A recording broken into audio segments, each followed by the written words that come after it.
Super profit method के through goodwill valuation करना जो फार्मूला है वो तो अब याद हो गया होगा आप लोगों को कि गुडविल का जो फार्मूला क्या होता है। ये फार्मूले तो अभी आपको याद हो गए होंगे, है ना।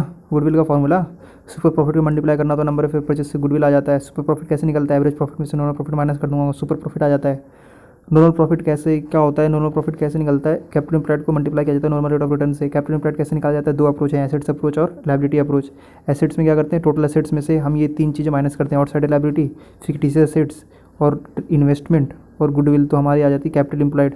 और लायबिलिटी अप्रोच में हम क्या करते हैं, शेयर कैपिटल और रिजर्व को जोड़ते हैं, तो हमारा अगर प्रॉफिट हुआ तो प्रॉफिट जोड़ देंगे, यानी नॉर्मली हम शेयर कैपिटल और रिजर्व को जोड़ते हैं तो हमारा क्या आ जाता है, कैपिटल एम्प्लॉयड आ जाता है। तो ये तो अब आप इससे आप बहुत ही अब आप लोगों को ये समझ में आ गया होगा, याद भी हो गया होगा ये फॉर्मूला। तो अब ठीक है, मैं जो क्वेश्चन बच गया था मैं वो करवा देता हूँ आप लोगों का।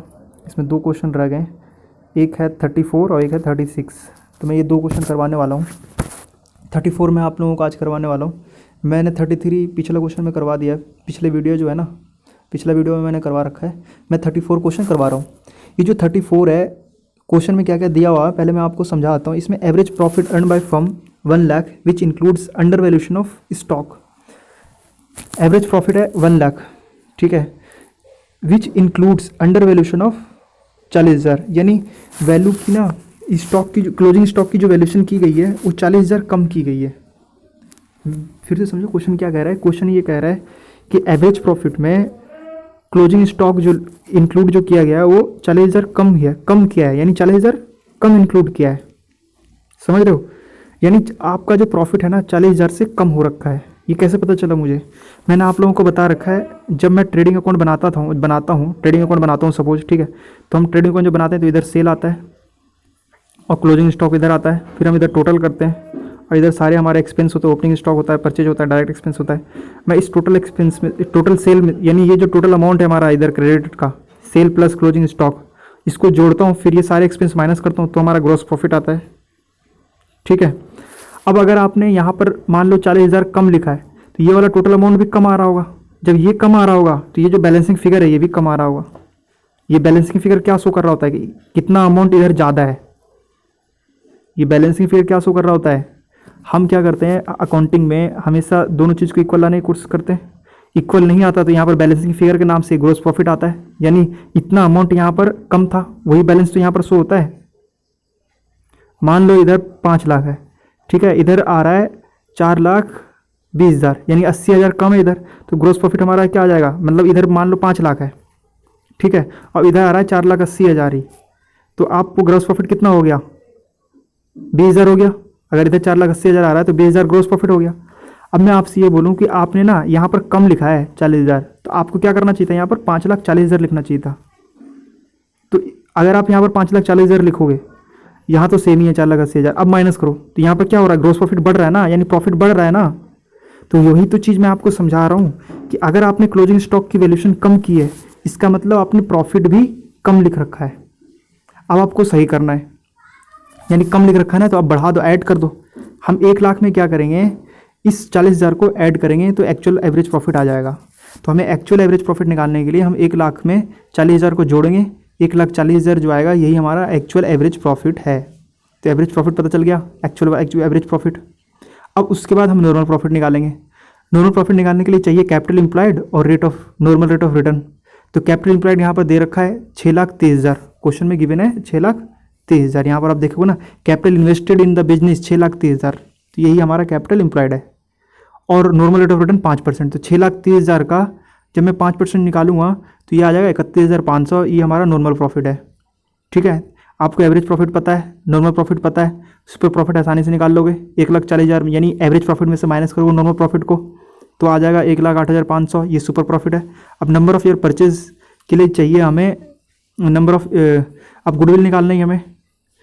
अब गुडविल निकालने के लिए दो चीज़ चाहिए, एक तो सुपर प्रॉफिट मिल गया 1,08,500 इंटू में 5 इसलिए कर रहे हैं, यहाँ पर ना क्वेश्चन में बोल रहा है calculate goodwill of the firm on the basis of 5 time of the super profit. Super profit को 5 टाइम कर दो तो गुडविल आ जाएगा।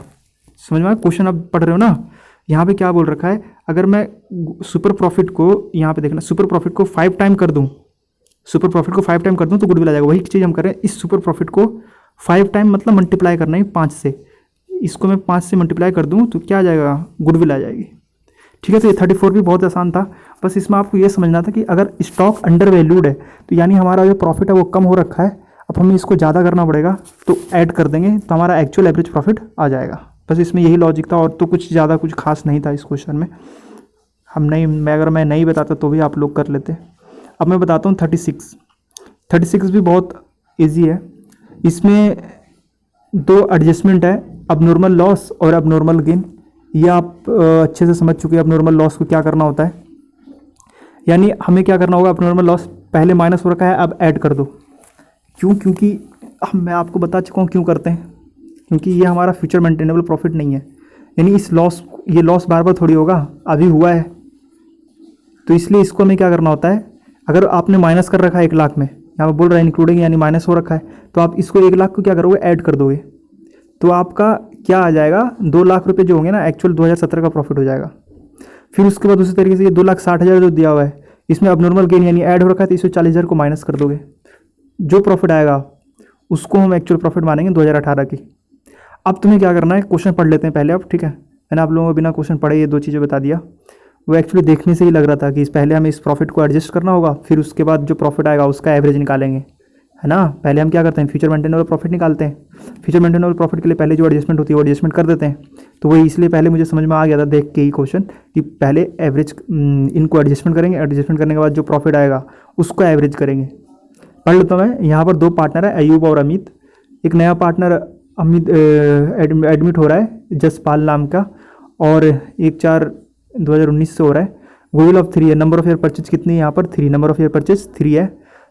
उसको हमें मल्टीप्लाई कर दूंगा सुपर प्रॉफिट मेथड के थ्रू हमें गुडविल की वैल्यूएशन करनी है, और एवरेज प्रॉफिट जो हमें निकालना है लास्ट 5 ईयर का निकालना है। देखो एवरेज प्रॉफिट दिया हुआ नहीं है क्वेश्चन में, तो एवरेज प्रॉफिट हम निकालेंगे। एवरेज प्रॉफिट निकालने से पहले इन प्रॉफिट को आपको एडजस्टमेंट करना पड़ेगा, यानी ये जो 2 चीज़ें दे रखी है ना, इसको एडजस्ट करो। कौन सी चीज़ प्लस होगी, कौन सी चीज़ माइनस होगी, ये मैंने बता रखा आपको पहले से। लॉस यानी पहले से माइनस हो रखा, अब ऐड कर दो।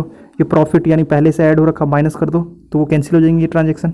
कैंसिल होने के बाद जो प्रॉफिट आएगा उसका एवरेज निकालेंगे, उसका हम एवरेज निकालेंगे, यानी टोटल करेंगे 5 प्रॉफिट का, टोटल करेंगे प्रॉफिट का, तो 9,90,000 आएगा। फिर इसको 5 से डिवाइड करेंगे तो ये एवरेज प्रॉफिट आ जाएगा 1,98,000।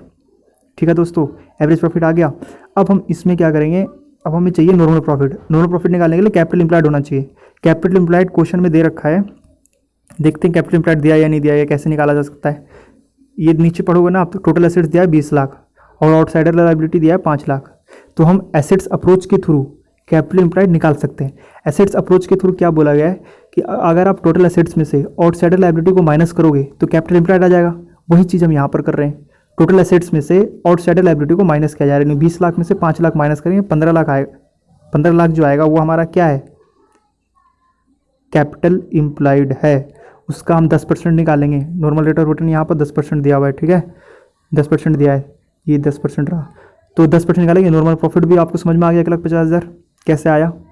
तो नॉर्मल प्रॉफिट भी निकाल लिया आपने, एवरेज प्रॉफिट भी निकाल लिया, सुपर प्रॉफिट भी निकाल लोगे। एवरेज प्रॉफिट में से जब मैं नॉर्मल प्रॉफिट को माइनस करूँगा तो सुपर प्रॉफिट आ जाएगा। अब रही गुडविल की बात, गुडविल कैसे निकलेगा। गुडविल निकालने के लिए सुपर प्रॉफिट चाहिए, सुपर प्रॉफिट मिल गया। नंबर ऑफ ईयर परचेज चाहिए, वो भी मिल गया, नंबर ऑफ ईयर परचेज 3 है। जब मैं सुपर प्रॉफिट को मल्टीप्लाई कर दूंगा नंबर ऑफ ईयर परचेज से तो गुडविल आ जाएगा। तो सुपर प्रॉफिट मेथड बहुत ही आसान था, आप लोगों को समझ में आ गया होगा।